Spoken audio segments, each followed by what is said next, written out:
मेरे दोस्तों, अजीजों, Jesus link के सुनने वालों, अल्फ्रेड गिल albany न्यूयॉर्क से आज की सच्ची और अच्छी बातों के साथ आपके सामने हाजिर है और सलाम अर्ज करता है। आज का शो है मेरा 501 शो।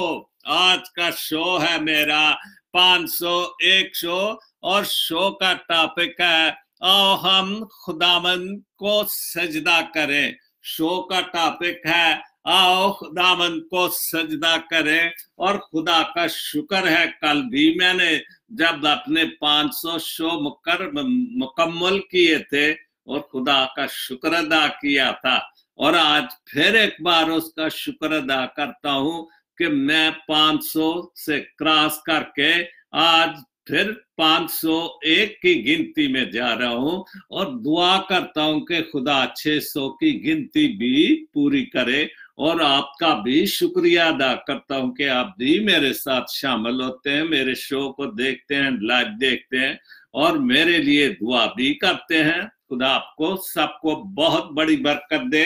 और आज की जो तिलावत ली है वो है ज़बूर 97, ज़बूर 97, सॉरी नो गलत हो गया, ज़बूर 95, ज़बूर 95 उसकी 3 से 6 आयत तक पढ़ूंगा। ज़बूर 95 उसकी 3 से 6 आयत तक पढ़ूंगा और यूं मरकूम है, क्योंकि खुदाए अजीम खुदा है, क्योंकि खुदावन अजीम खुदा है और सब अल्लाहों पर शाय अजीम है। पहाड़ जमीन के घराव उसके कब्जे में है, जमीन के घराव उसके कब्जे में है।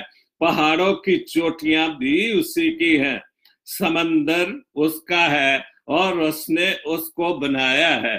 समंदर उसका है और उसने उसको बनाया है और उसी के हाथों ने खुशकी को भी तैयार किया, और उसी के हाथों ने खुशकी को भी तैयार किया।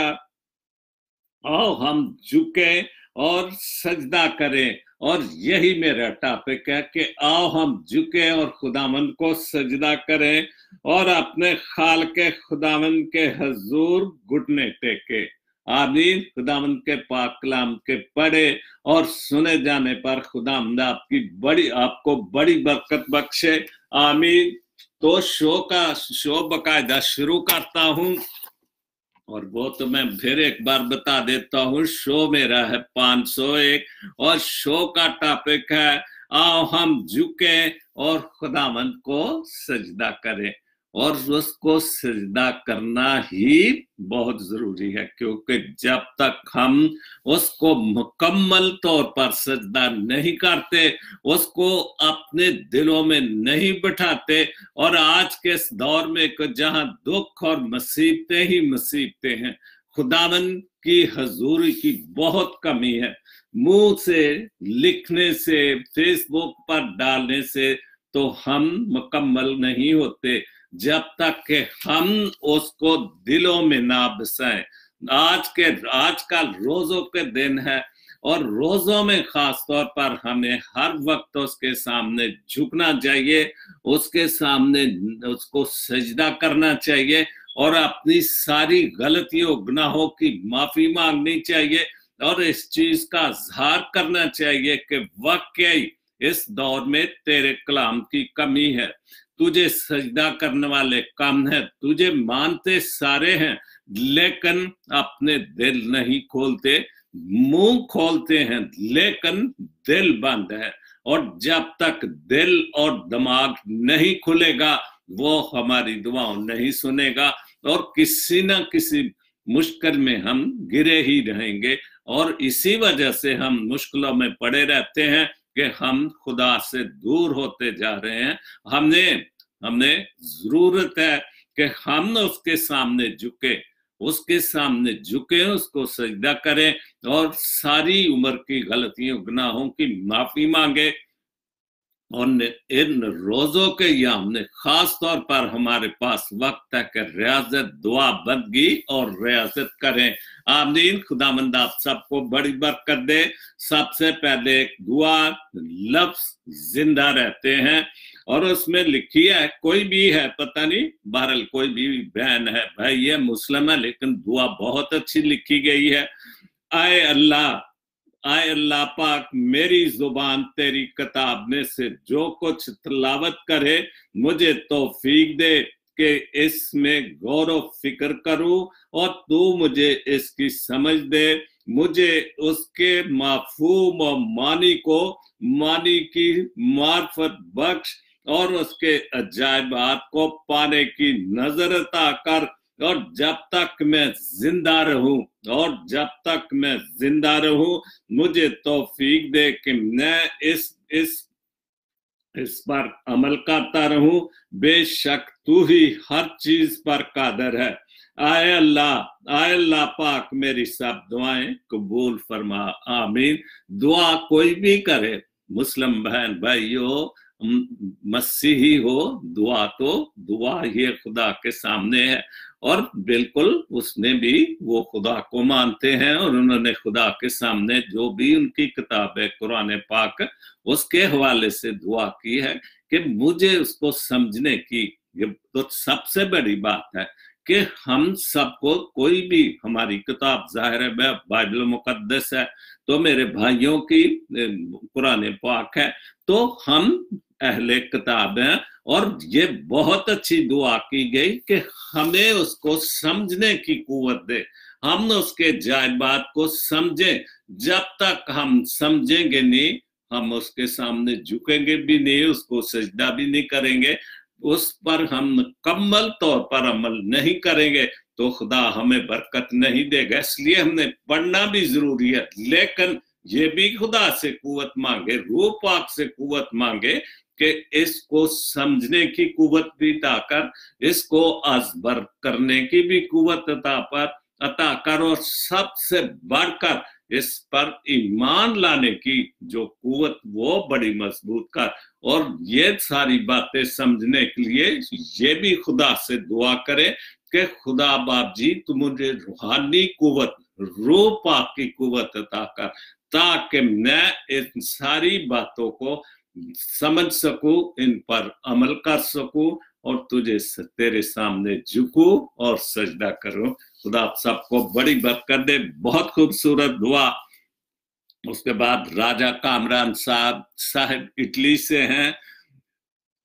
खूबसूरत किरदार के लिए नसीहत, सारी खूबसूरत किरदार के लिए लोग नसीहत बहुत कम करते हैं, क्योंकि उनका अमल और किरदार ही नसीहत होती है। बिल्कुल ये सच्ची बात है कि जो वाकई बहुत खूबसूरत लोग होते हैं, खूबसूरत चेहरे के नहीं, किरदार के खूबसूरत, अमल के खूबसूरत, फिर उनके अमल से और किरदार से ही हम बहुत सारी बातें सीख लेते हैं। जरूरी नहीं कि जो अच्छा आदमी है, खूबसूरत दिल रखता है, खूबसूरत दिमाग रखता है, तो वो वाकई ज्यादा बोल के नसीहत नहीं करता, वो अपने किरदार से, खूबसूरत किरदार से ही सब कुछ समझा देता है।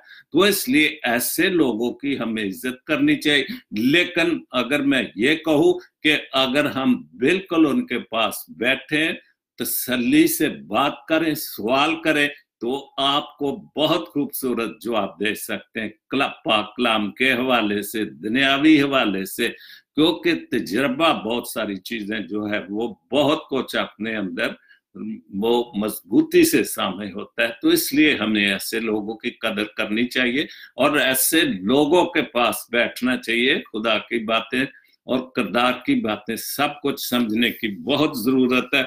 उसके बाद जेम्स सैमुअल, बहुत अच्छी दुआरनी, एक बहुत खूबसूरत चीजें लिखी बाइबल। और एक बात और मैं बता दूं कि मैं आज से एक नई, कि बहुत सारे लोग जो हैं वो बाइबल के हवाले, बाइबल मुकद्दस के हवाले, कलाम पाक के हवाले, जो पुराने अहदनामे से और नए अहदनामे से, ज़बूरों के हवाले से डालते हैं। तो मैंने ये सोचा कि हर शो में 1, 2, 3 जितनी भी मुझे जगह मिले अपने शो में मैं साथ साथ उनके हवाला जात भी अपने शो में शुरू कर रहा हूं, ताकि ये भी तबलीग है सच्ची और अच्छी बातों की, और सबसे बड़ी बात बाइबल मुकद्दस की तबलीग। तो साथ साथ जो भी मुझे खुदा देगा मैं वो जरूर आपके सामने रखूंगा।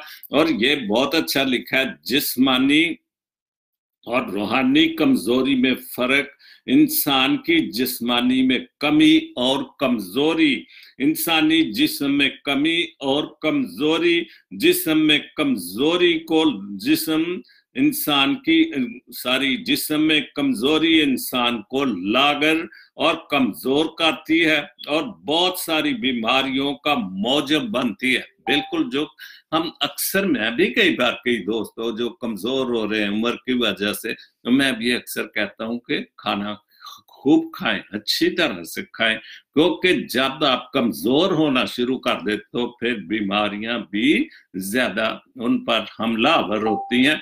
तो इसलिए हमें सेहत और तंदुरुस्ती को खुदा के कलाम के साथ साथ रूहानी खुराक जो है, जिस्मानी और रूहानी खुराक दोनों ही खाएं ताकि हम कमजोर ना हो। और यही इस पोस्ट का मतलब है, इंसानों से मोहब्बत में कमी रूहानी और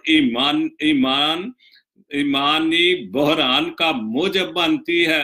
हसद, गुस्सा, बेवजह तनकीद, बेईमानी, बातिल गोई, हक तलफी, जुल्म, रिश्वतखोरी रूहानी ईमान बहरानों की वाज़े मिसालें हैं। दुआ, रोजा और खैरात, दुआ, रोजा और खैरात रूहानी और ईमानो बहरानों से निपटने का तोड़ है। बिल्कुल, दुआ, रोजा और खुदा की बंदगी, और जो कि मेरा टॉपिक है, आओ हम हम झुके और खुदावंद को सजदा करें। आओ हम झुके और खुदावंद को सजदा करें। तो अगर हम इन सारी खुदावंद को सजदा करें, उसके झुके, उसके सामने दोजाना हो, और तो फिर ये सारी बातें जो यहाँ जेम्स सैमुअल ने लिखे, तो ये भी एक बहुत बड़ा तोड़ है खुदा के सामने जाए। और ये जो बीमारियां इंसानों में है कि गुस्सा, हसद, बेवजह तनकीद, बेईमानी, बातिल गोई, हक तलफी, जुल्म, रिश्वतखोरी रूहानी ईमानी बहरानों की वाज़े मिसालें हैं। और दुआ, रोजा और खैरात रूहानी और ईमानी बहरानों से निपटने का तोड़ है। बिल्कुल, सबसे बड़ा तो तोड़ यही है, दुआ। रोजा तो ठीक है, रोजों के ये हमने तो हम कहते हैं जी रोजे आ गए हैं ईस्टर आने वाले, लेकिन रोजा तो आप जब मर्जी रख सकते हैं, 12 महीने जब भी आप दुआ करते, कोई आप मन्नत मानते, कोई कमजोरी है, कोई बीमारी है, और भी कई बातों के लिए माँ बाप हैं, कमजोरी है, कामयाबियों के लिए दुआ होते हैं, रोजा भी रखते हैं कि आज मैंने इस मकसद के लिए रोजा रखा हुआ है, तो खुदा जरूर जो है वो दुआओं को सुनता और कबूल करता। बहुत खूबसूरत पोस्ट है। यीशु ने इस दुनिया में आकर, आगे ये बाइबल मुकद्दस का हवाला दिया हुआ है, यीशु ने इस दुनिया में आकर रूहानी और ईमान को दूर करने की तरगीब देते हुए कहा कि तंदुरुस्तों को नहीं बल्कि बीमारों को तबीब की जरूरत है। मैं रास्तबाजों को नहीं बल्कि गुनाहगारों को तौबा के लिए बुलाने आया हूं।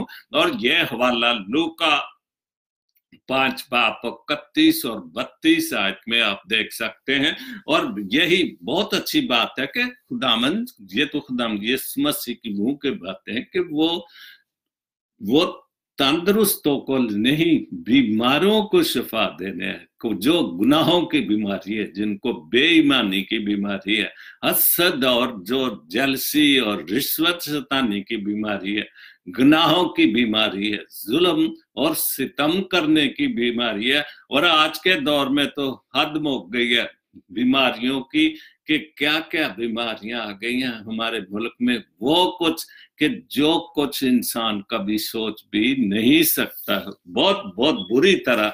और ना कोई छोटी बच्चियों को देख रहा, और सबसे बढ़कर वो कि जो तबलीग करते हैं, जो मदरसों में तालीम देते हैं, कुरान पाक की तालीम देते हैं, और वो लोग जो मजहबी रहनुमा है वो ऐसी बुराइयां करे, तो फिर खुदावंद का कलाम का क्या फायदा है? क्या आप सिखाते हैं?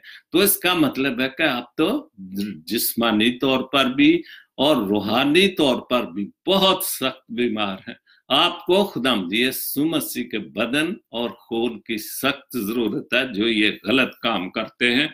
उसके बाद एक और हवाला है मनीष जेकब ने करंथियों 4 बाब 8 और 9 आयत में, हम हर तरफ से मोहब्बत तो हर तरफ से मुसीबत तो उठाते हैं लेकिन लाचार नहीं होते, हैरान तो होते हैं मगर ना उम्मीद नहीं होते, सताए तो जाते हैं मगर अकेले नहीं छोड़े जाते, गिराए तो जाते हैं लेकिन हलाक नहीं होते। और बिल्कुल ये तो पाक कलाम की बात है। जब खुदाम यीशु मसीह हमारे साथ है, खुदा बाप और खुदा बेटा जब हमारे साथ है, तो फिर आओ हम झुके और खुदावंद को सजदा करें। तो फिर ये जो सारी बातें खुदावंद के कलाम की लिखी हैं कि हम गिराए तो जाते हैं मगर सताए तो जाते हैं मगर अकेले नहीं छोड़े जाते, गिराए तो जाते लेकिन हलाक नहीं। इसलिए हलाक नहीं होते कि हम हर वक्त खुदा को उसको सजदा करते हैं, उसकी हमदो तारीफ करते हैं, बाप और बेटे को जो हमारा पुख्ता ईमान है, तो फिर हम कैसे गिराए जाएंगे? लेकिन हम गिराए क्यों जाते हैं? हम मुंह से दुआ बंदगी करते हैं लेकिन हकीकत में अगर दिलों और दिमागों को बिल्कुल खोलकर उसके सामने रखे तो फिर वाकई नहीं हम गिराए जाएंगे, बिल्कुल, क्योंकि हमने वो उठाने वाला खुदा का बाप बेटा हमें उठाने के लिए हर वक्त तैयार है। हमें अपने ईमान को बहुत मजबूत रखना चाहिए। और बहुत खूबसूरत कलाम यूनुस फ्रांसिस यूके से, मोहब्बत की इंतहा देखी है। कौन सी इंतहा देखी है? जो खुदा यीशु मसीह खुदा के बेटे ने हमारे लिए मोहब्बत रखी कि अपनी जान तक कुर्बान कर दी, ये मोहब्बत की इंतहा देखी है। मोहब्बत की इंतहा देखी है कि सूली पे लटकी वफा देखी है। वो खुदा का बेटा जिसने हमसे इतनी बड़ी वफा की, सूली पे लटकी वफा देखी है कि जिसने हमारी खातिर अपनी जान की कुर्बानी दे दी और हमें गुनाहों से मुखलसी दी और हमें बख्श दिया गया। वो वफा सूली पर लटकी, हमारे साथ वफा की, और जिसने हमारे साथ इतनी बड़ी वफा की कि जान की कुर्बानी तक दे दी, तो क्या हम भी उसके साथ उतनी वफा करते हैं या वफा करने की सोचते हैं, या हम उसके सामने गिरकर सजदा करते हैं? ये तो नहीं जरूरी कि सिर्फ ये 40 रोजे आ गए हैं तो हम तौबा तिल्ला कर ले और जब 40 रोजे निकल गए तो फिर क्या, फिर वो ही सब कुछ? वो नहीं, वो वफा नहीं। हमने वो वफा करनी है कि जैसे उसने या खुदा बाप ने हमारे साथ वफा की कि उसने इकलौता बेटा हमें बख्श दिया, हमने उनसे वो वफा करनी है कि जिसने हमारे लिए जान की कुर्बानी देती। बहुत खूबसूरत लिखा और हमेशा अच्छा लिखते हैं ये पाक कलाम की बातें। स्लीबो के इस शहर में आज तो, स्लीबो के इस शहर में आज तो अजल मैंने फना होती देखी। स्लीबो का शहर, यरूशलेम का शहर, जो स्लीबो का शहर, वो इसलिए कि वहां पर हमारा मुनज्जी दो आलम स्लीब उठाकर चला चला था। और उस दौर में रोमियों की जो हुकूमत थी उनको उस वक्त जो सबसे लानती और सजा दी जाती थी वो सलीब की सजा दी जाती थी। इसलिए हो सकता है कि लिखा सलीबों के शहर में, क्योंकि उस वक्त सलीबों पर ही सजा दी जाती थी। अजल मैंने फना होती देखी है कि मौत को भी उसने फना कर दिया, मौत पर भी फतह पा दी। कि जो उन्होंने ये सोचा था कि शायद हमने इसको स्लीप दे देंगे, ये खत्म हो जाएगा, मर जाएगा, लेकिन वो उसने जो कहा था कि इस हैकल को अगर ढा दो तो मैं 3 दिन में खड़ा कर दूंगा, और उसने वो खड़ी कर दी। और उस वक्त वो बातें नहीं समझते थे, तो वो उन्होंने तो ये किया कि ये जो इतने सालों में हैकल बनी थी ये कैसे कह रहा है कि ये 3 दिन में खड़ी कर दूंगा। और उसने मौत को फतह पाकर उस हैकल को 3 दिन में, और वो उसने अपने जिस्म के मुतल्लिक बात कही थी। प्यासे थे जो सहरा की धूप में, प्यासे थे जो सहरा की धूप में सरों पर उन्होंने घटा देखी है। उस वक्त पाक कलाम की प्यास बहुत ज्यादा थी, चूंकि उस वक्त बुत परस्ती का दौर था। रोमी खुद भी बुत परस्त थे, लेकिन उन्होंने तो बुत परस्ती खुदाम यीशु मसीह के जी उठने के बाद छोड़ी। अब रोम में जो है वो मसीहत है, अब बुत परस्ती नहीं। लेकिन जब वो दुनिया पर हुक्मरान थे, जिस वक्त खुदाम यीशु मसीह को सलीब दिया कहता, उस वक्त वो बुत परस्ती करते थे। और यही के उस वक्त खुदा के कलाम की प्यास थी, महसूस की जाती थी। तो सरों पर उन्होंने घटा देखी, और जब खुदाम यीशु मसीह ने जान दी तो फिर वो घटा छा गई कि अब पूरा ईमान उसने हर चीज मुकम्मल कर दी। और वो खुदा का बेटा हमारे लिए कुर्बान होकर उसने हमारे सरों पर खुदा के का पाक कलाम की वो छांव थी वो कर दी। और अब हमारे पास खुदा का कलाम नया अदनामा और पुराना अदनामा मौजूद है, हमें उससे फैज़याब होना चाहिए और उसको पढ़े, खुदा को समझे कलाम को, और खुदा के सामने गिरे और उसको सजदा करें। बहुत जिक्र जिसका किताबों में था, बहुत खूबसूरत शेर, बहुत जिक्र जिसका किताबों में था, मोहब्बत वही बेदभात देखी। किताबों में क्या था? अंबिया के सहीफा में कि पुराने अदना में जो नबियों ने पेशन गोइयां की थी उसका जिक्र है कि बहुत जिक्र जिसका था किताबों में, मोहब्बत वही बेबहा देखिए। और वो उसका पैदा होना भी पहले से पेशन गोइयां थी, उसको दुख उठाने की भी पेशन गोइयां थी, उसके सलीब पर ठाए जाने की भी उसको सजा भी होनी थी, उसने सलीब पर जान भी देनी थी, और वो बर्रे ने दोबारा फिर जिंदा होना था।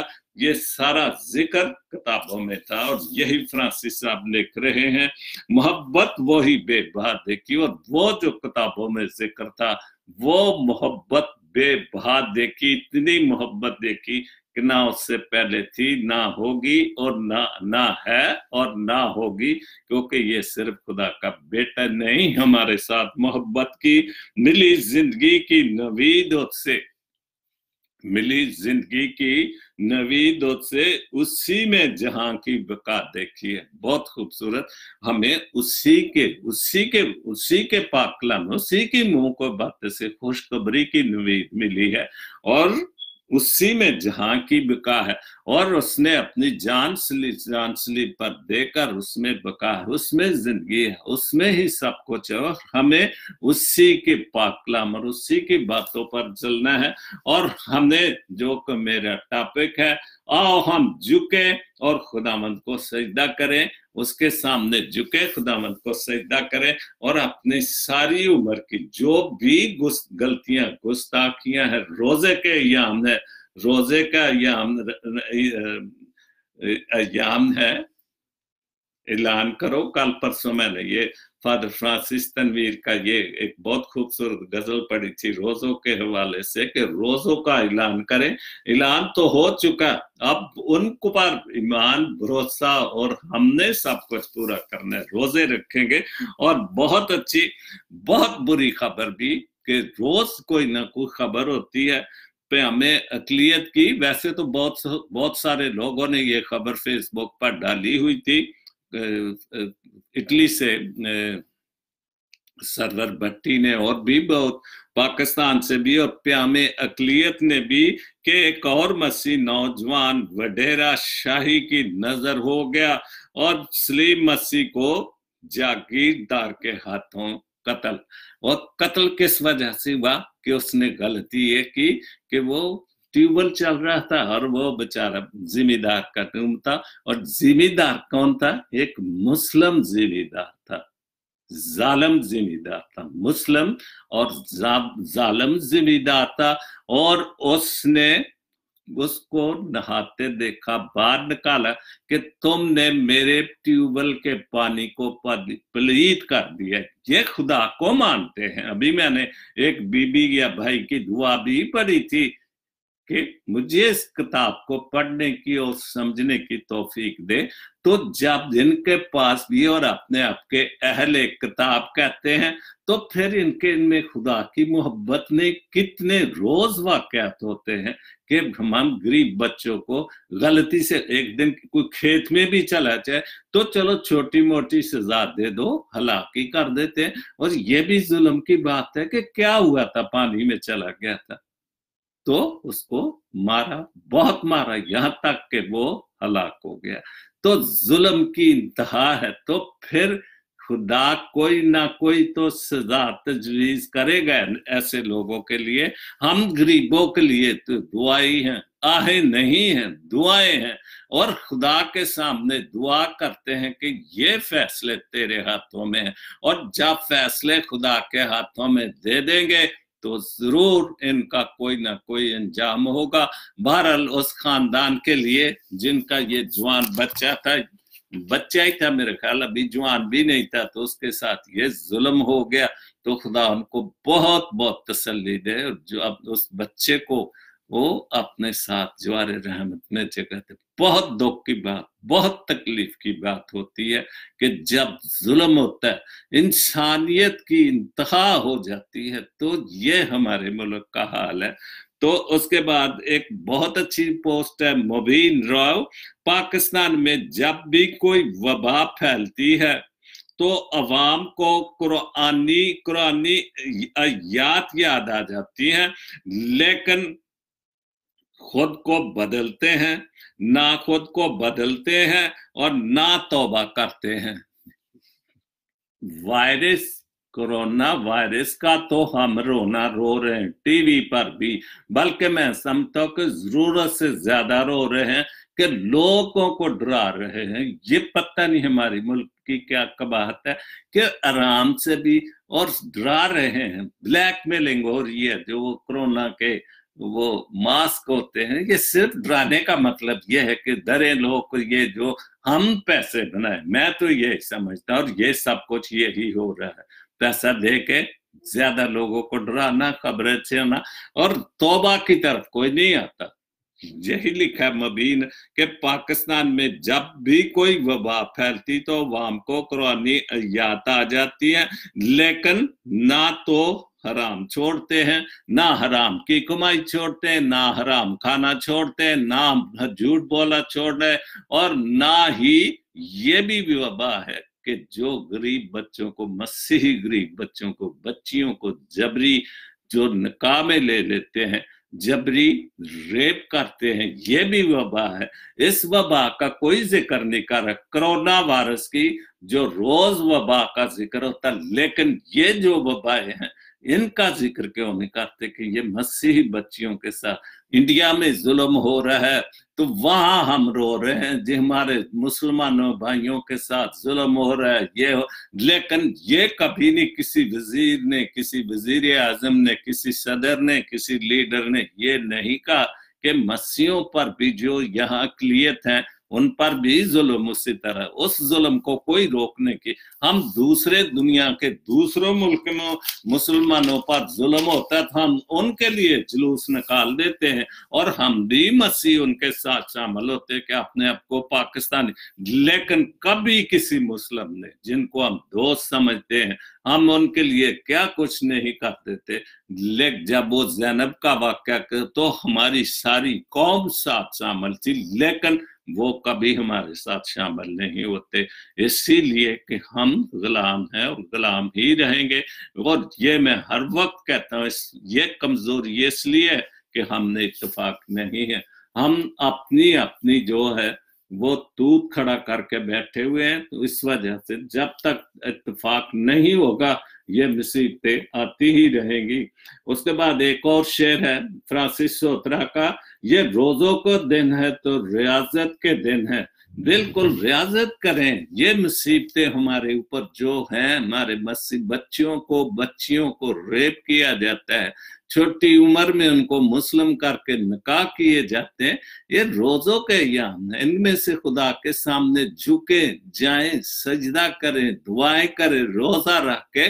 और अगर ये भी हम सब बातें इत्तेफाक में इकट्ठे होकर कर लें तो खुदा जरूर सुनेगा, अगर हम उसके सामने झुके और सजदा करें। खुदावंद खुदा से रफाकत के दिन है, और ये 40 दिन ये खुदावंद के साथ रफाकत के दिन है, इसके साथ दुआ बंदगी में जाएं।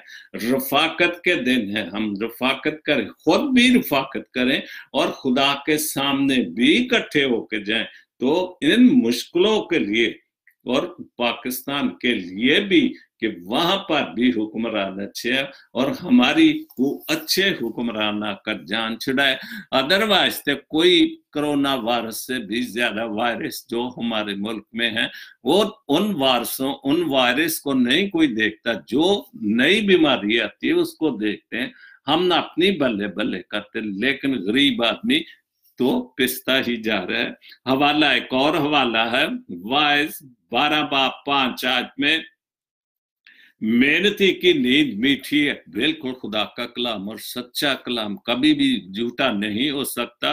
मेहनती की नींद मीठी है, खा थोड़ा खाए खा बहुत खाए, लेकिन दौलत की फरमानी दौलतमंद को सोने नहीं देती। और ये खुदा का कलाम सच्चा और अच्छा कलाम, और दौलत की जो फरमानी है वो सोने नहीं देती, चाहे वो इंग्लैंड में जाए, चाहे वो पाकिस्तान में, चाहे दुनिया के किसी जगह में भी चला जाए, उसको नींद नहीं आ सकती। और कैसे आ सकती? क्योंकि वो खुदा के पाक कलाम की बातें नहीं सुनते, ना मानते, ना उन पर वो समझते कि हम भी दौलत इकट्ठी करके खुदा हो गए हैं। लेकिन खुदा की लाठी बेआवाज है, वो जिस दिन वो लाठी चलेगी तो गरीबों की आहें सुनी जाएंगी और खुदा जरूर हमारे मुल्क में अमन और सलामती लाएगा। बहुत खूबसूरत वाला। और मैं पहले भी रोज कोई ना कोई जो बाइबल मुकद्दस के हवाले फेसबुक पर डालते हैं, मुझे बहुत सारे लोग मेरे मैसेंजर में भी सेंड करते हैं मुझे, ताकि मैं उन हवालों को पढूं। तो मैंने शुरू किया कि जो हवाले लोग मुझे बाइबल मुकद्दस से भेजेंगे, मैं जरूर 1, 2, 3 हवाले मैं जरूर शेयर किया करूंगा, ताकि वो उनको भी तसल्ली हो और खुदावंद के पाक कलाम को समझने के लिए, उसको अमल करने के लिए आप भी बाइबल खोलें और इन हवालों को देखें और समझे कि वाकई सच्ची बातें हैं खुदा की। साहिल मुनीर की बहुत खूबसूरत गजल दुआए अमन, अमन के लिए लिखी है। अमन की कर खरायत अता मेरे मौला। और एक दिन इनकी छोटी बहन ने बहुत अच्छा ऐसा कलाम लिखा थी बाबा जी के हवाले से, और ये इन्होंने लिखा है कि अमन की कर खरायत अता मेरे मौला, जंग और जदल को दूर हटा मेरे मौला। नौला खुदा को बहुत सारे लफ्जों में रब, खुदा, मौला, अल्लाह पंजाबी में तो बहुत सारे नाम है खुदा के। मौला खुदा को खिताब किया जा रहा है। अमन की कर खराए तता मेरे मौला, जंग और जदल को दूर हटा मेरे मौला। और जंग और जदल तो हटा देगा मौला, हम उसके सामने झुके, उसको सजदा करें। बहुत सारी जो हमारी खताएं हैं, बहुत सारी जो हमारी सुस्तियां हैं, हम उनके सामने झुके तो जंग और जदल के बादल हट सकते हैं। क्यों नहीं हट सकते? और मैं कितनी बार ये मिसाल दे चुका हूं नैनवा शहर की, कि जब यूना नबी ने मना दी तो उस वक्त के बादशाह ने खुद भी टाटोड़ा तौबा की और लोगों को भी कि मुआशियों तक भी खाना दिया जाए, और तो नैनवा शहर बख्शा गया। तो क्यों नहीं हम बख्शे सकते? हम बख्शे जा सकते हैं अगर सच्चे दिल से अपने मौला के पास जाएं। तो फिर बातों से या सोशल मीडिया पर या एक दूसरे से बहस करने से कुछ नहीं होगा। जब तक कि हम खुदा को सामने झुके ना, सजदा ना करेंगे, हमारी दुआएं नहीं सुनी जाएंगी। आपके बरस तो शाखों पे फल फूल खिले, अब तू अपनी रहमत और फजलों की बारिश कर।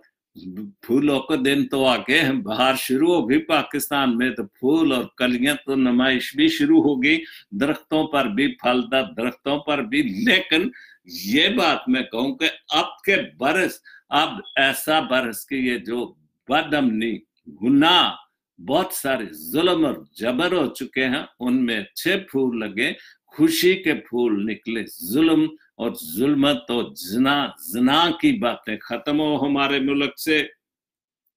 धरती को गुलजार बना मेरे मौला, और धरती को खूबसूरत बना अमन और सलामती के हवाले से। और सब कुछ तू कर सकता है।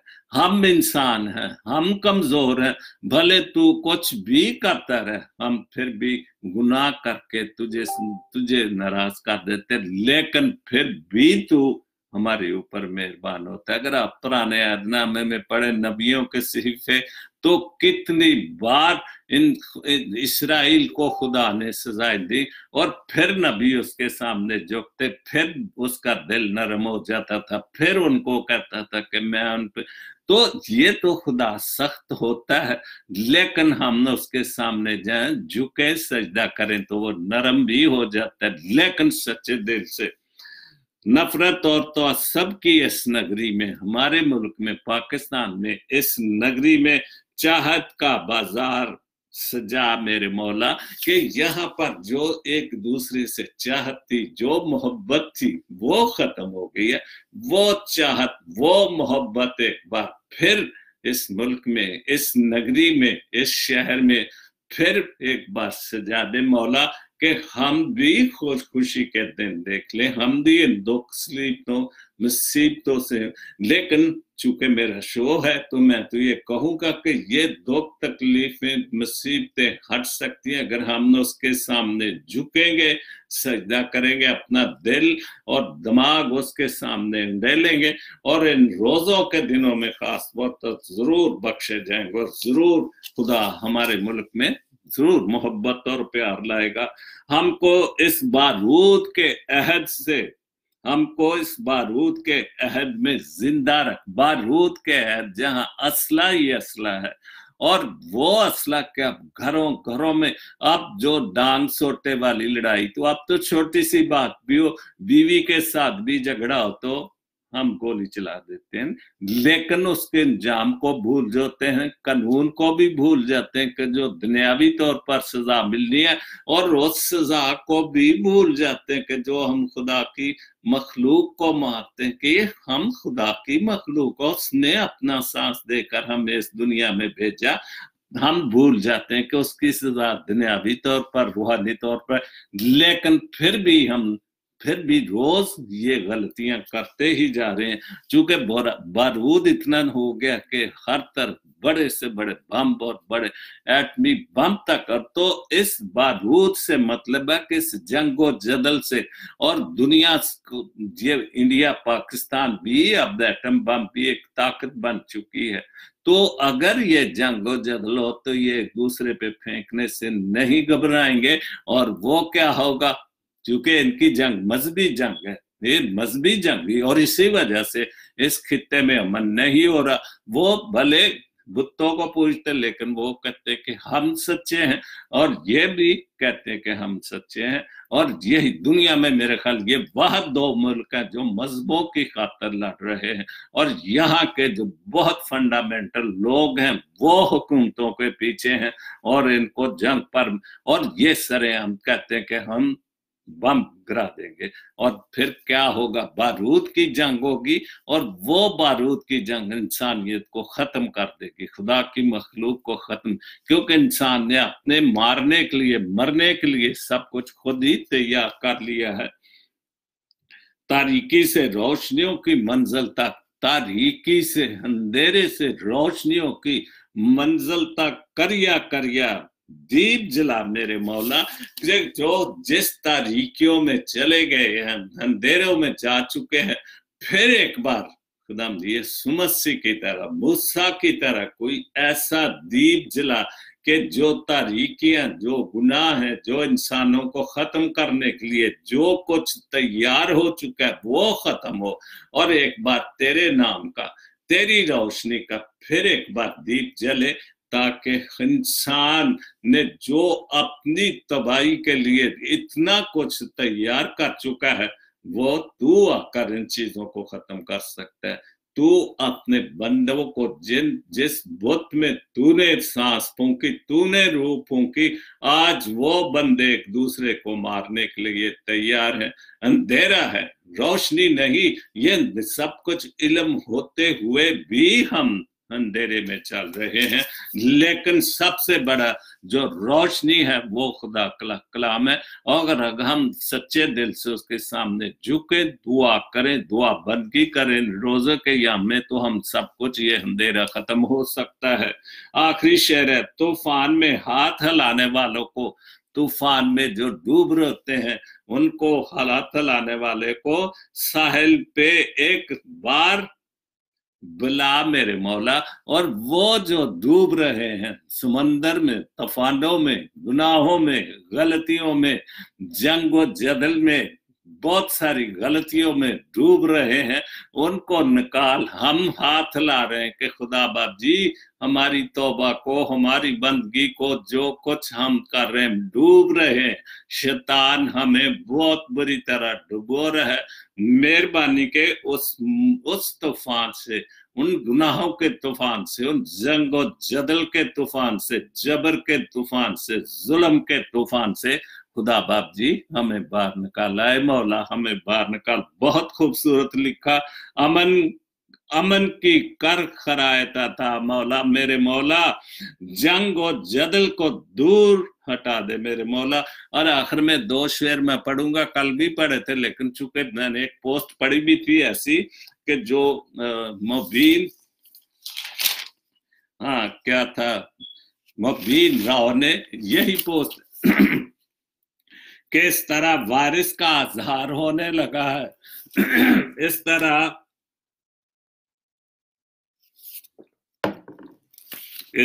वारिस का अजहार होने लगा है। अल्लाह खुदा राम का इकरार हो। और यही मुबीन रफर ने कि जब मुश्किल में आते तो फिर हमें कुरानी आयत नजर आनी शुरू हो जाती, फिर हम खुदा की तरफ भागते हैं कि हम फंस रहे हैं।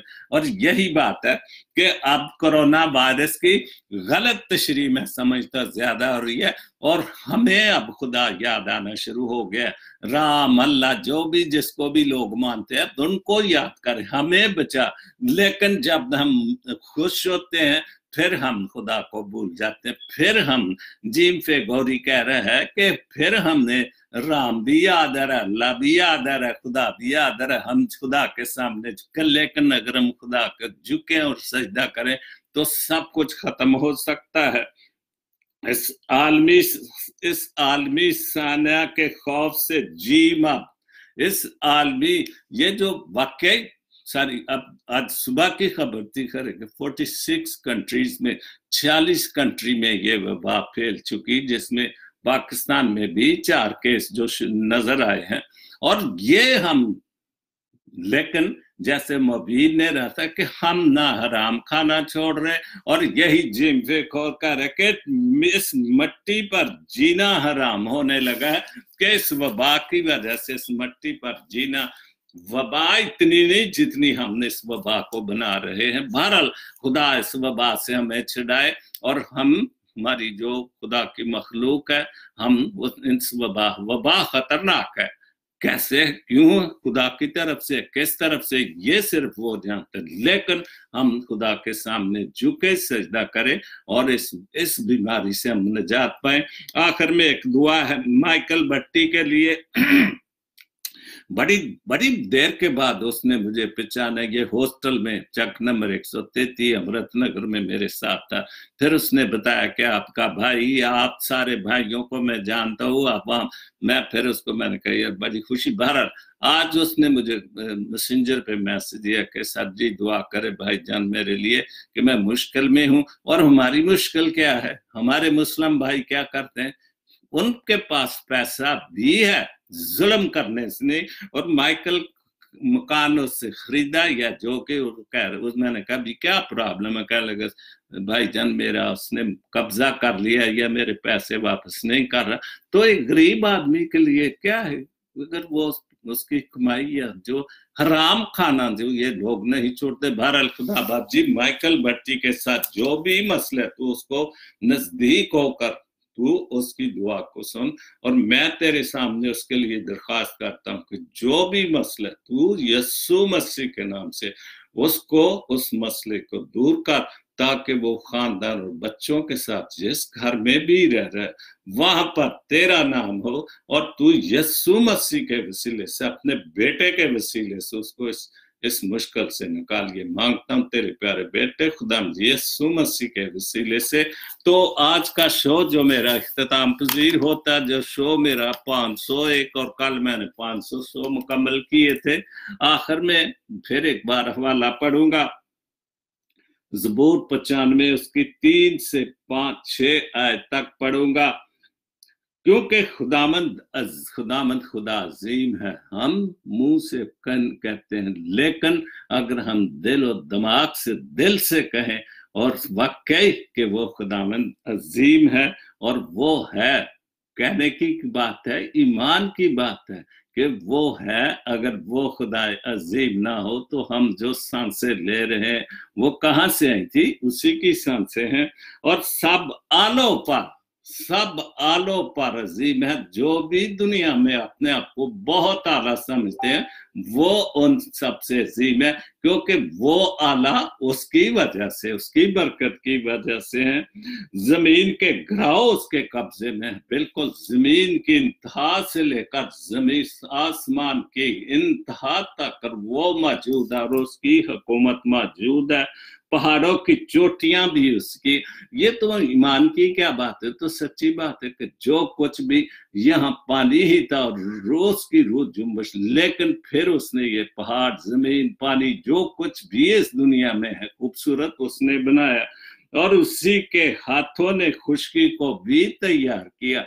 और वाकई तो बिल्कुल ठीक है, को पानी था और उस पर उसने जमीन बना दी और खुशकी बना दी, और उसी के हाथों ने। और आओ हम झुके और सजदा करें, यही मेरा आज का टॉपिक है। उसको सामने झुके, जो कुछ भी उसने ये सारा कुछ किया, हम झुके, माने, ईमान को मजबूत करें कि ये वाकई तेरी मेहरबानी, तेरे फजल से जो कुछ भी है, हम भी अगर सांस ले रहे हैं तो तेरी मेहरबानी से ही सांस ले रहे हैं। आओ हम झुके और सजदा करें और अपने खाले खुदावंद के हुजूर घुटने टेके। आमीन। तो खुदावंद हमें तौफीक दे कि हम उसके सामने झुके, घुटने टेके। ये सारी मुश्किलात जो हम फेस कर रहे हैं, खासतौर पर हम मसीही लोग, गरीब लोग, जितने भी, जैसे अभी वो असलम मसीह को मार दिया गया, और कई कई कई किन चीजों का मैं जिक्र करूं। बहरहाल वहां मैं ये कहूंगा कि खुदा की बहुत कमी है। दोनों मज़हब में, मुस्लिम और क्रिश्चियनिटी में, दोनों में हम खुदा के मानने वाले अपने आप को अहले किताब कहते हैं, लेकिन अगर हम उसके सामने झुके सजदा करें तो वो जरूर हमारी, क्या वायरस, क्या चीज है खुदा के सामने। तो लेकिन ये झूठी नबूतें और झूठे जो बातें कर रहे हैं कल, तो ये जो बातें हैं ये ठीक नहीं। खुदा की कलाम की बातें करें कि अपने तरफ से बहुत, कभी तेरा जो मैं पढ़ रहा हूँ किताब हिस्केल की किताब, उसका 13 बाब पढ़े और उसने उस वक्त हिस्केल को बोला कि जा वो जो झूठी नबूवतें करते हैं, ये पढ़े बाप 13 बाब हिस्केल की किताब से, तो फिर देखे कि जो झूठी नबूवतें करते खुदा कितनी सख्ती से उनके पेश आता है, जो खुदा के पाक कलाम को तोड़ मरोड़ के पेश करते हैं, क्योंकि खुदा के कलाम को इधर उधर करना भी बहुत बड़ा गुनाह। तब सबको बड़ी बरकत दे, अपनी ईमान में रखे और पाकिस्तान को हम सबको सही सलामत रखे। आमीन। God bless Pakistan, God bless Jesus link TV. आमीन।